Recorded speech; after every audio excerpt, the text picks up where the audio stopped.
Hi, Service Alternatives, and happy Friday. What a week it has been with celebrating DSP Professionals Week. Even through the crazy smoke that we're all experiencing, I hope that all of you, our almost 300 DSPs, really felt celebrated and appreciated. We had raffles, we brought back Good Day SA, we brought back our blog that runs off of our website. There were profiles shared about programs and individual DSPs. And the point of the whole week is to really acknowledge and celebrate all of you as professionals. I also want to thank the DSP Week Planning Committee, which just did an amazing job.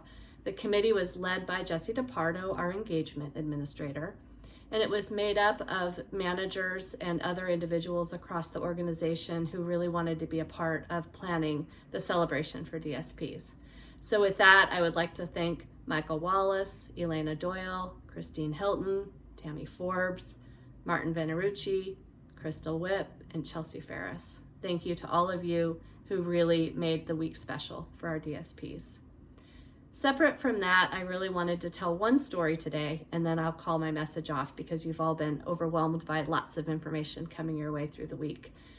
Chelsea Ferris and I were chatting recently about how she was doing with COVID, and she shared a story with me that I thought was a good one to share with all of you. Chelsea, for anybody that doesn't know, has family that lives up in Canada. And Chelsea was sharing that she had the opportunity recently to see her family. And the way she did that was by visiting the Peace Arch Park that is on the border of Washington and Canada. And it's in Blaine. And the way that happens is it's considered an international park. And so family members are able to go and they're able to see each other. There are some rules that are tied to this in terms of not being able to leave the park, but it's a way for people to see their families. And it resonated with me because Chelsea talked about how that made such a difference for her. Being able to hug her mom, being able to spend time with her family was really important to her and went far beyond what the video media had available to her in terms of connection and contact. And it resonated with me because I know we have many employees who have families in many other countries, and the ability to visit and connect is really limited.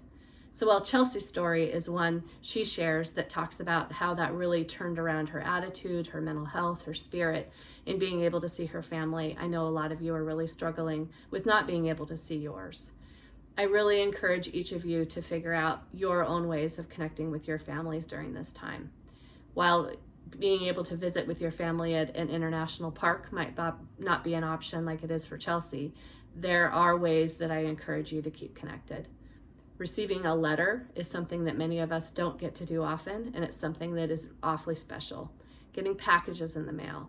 I encourage you to use all means you have available to you, even during COVID, to stay connected with your families. It's something that simply makes us feel more whole. Thank you, Chelsea, for sharing this story. I think it's something that will resonate with many people. The last thing, speaking of COVID, is the numbers in Washington are starting to stabilize and starting to go down in a lot of communities, which is fantastic.